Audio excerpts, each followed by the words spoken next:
Hi, my name is Caroline So. I graduated in 2023 from the School of Management with my MBA and a concentration in analytics. I currently work as an executive associate at M&T Bank. So I graduated from Boston University in 2018 with a degree in hospitality administration. I was working in management in the luxury hotel segment for a couple of years post-grad, and then I made my way back to Buffalo in 2021 to start my MBA at the University of Buffalo. Well, I definitely didn't expect to lose my job so early in my career. I was impacted when the pandemic hit by industry layoffs in hospitality. But this was actually really helpful for me because I learned that there's so much in the world that you just can't control. So instead of kind of like being a victim to these things, if you take ownership of your life and seek out opportunities and open doors for yourself, I learned that it's actually really, really empowering. So regardless of the pandemic happening, I always knew that I would go back for master's level education. And I ended up choosing an MBA because I just thought it would be a really versatile degree. I'd be able to apply what I learned from school into any field. And I wanted to do an MBA because I was really looking for that breadth of experience across different functions of business. I really like working at the bank. So I work here in Buffalo at headquarters, and you can just tell how strong the bank's presence is in the community and the passion that these people have that they bring to their jobs every day to support the communities that we're in. So I report to the physical distribution team. The bulk of my work revolves around data analytics and creating business intelligence for the retail line of business.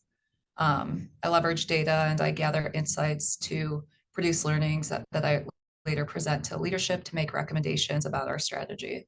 So the work that I do, it's all data driven. So I help by putting metrics in front of leaders that visualize performance and opportunity within the physical distribution space. So that would be all of our physical branches and our ATMs. And then the insights that I create help leaders make decisions about what M&T wants to do with their retail banking strategy, such as where in our footprint do we want to grow, if there's expansion need, if there's consolidation. They'll go back to the data insights that I've produced and help that drive their decisions.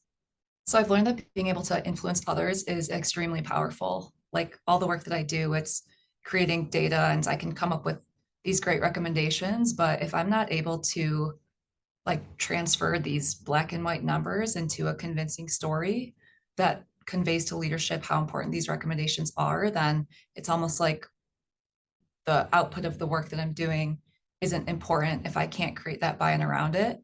So going to UB really helped me because that's where I learned how to leverage data analysis, data visualizations, and also got comfortable in public speaking. And I feel like these are skills that I use every day on my job.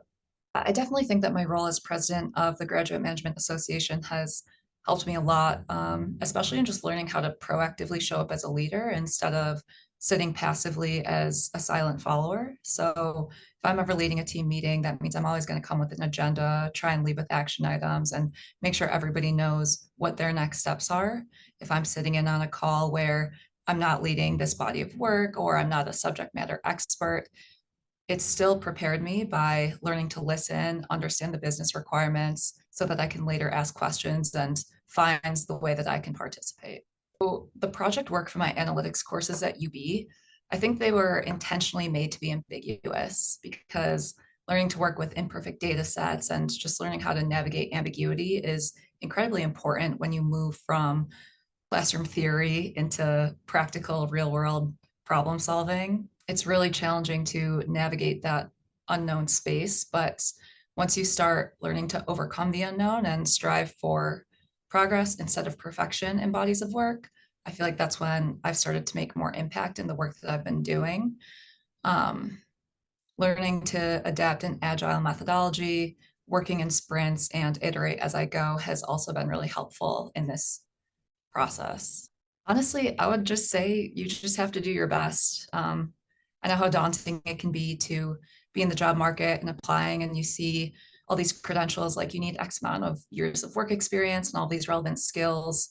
But at least in my experience, I've found that determination, curiosity, and really showing a willingness to learn has gone a lot further than just the previous work experiences that I have. If you can convey to your future employers that you want to learn and that you're willing to take on projects where you don't necessarily know what you're doing, but you'll put in the work and the time to get to a valid outcome, I really think that can take you far. And at the end of the day, wherever you land, you'll know, like only you know if you've been putting your best forward. And I think that's when you actually start to feel really fulfilled, is like knowing that like you've done your best. It may not be perfect, but that fulfillment piece of it like really brings, I think, long-term happiness.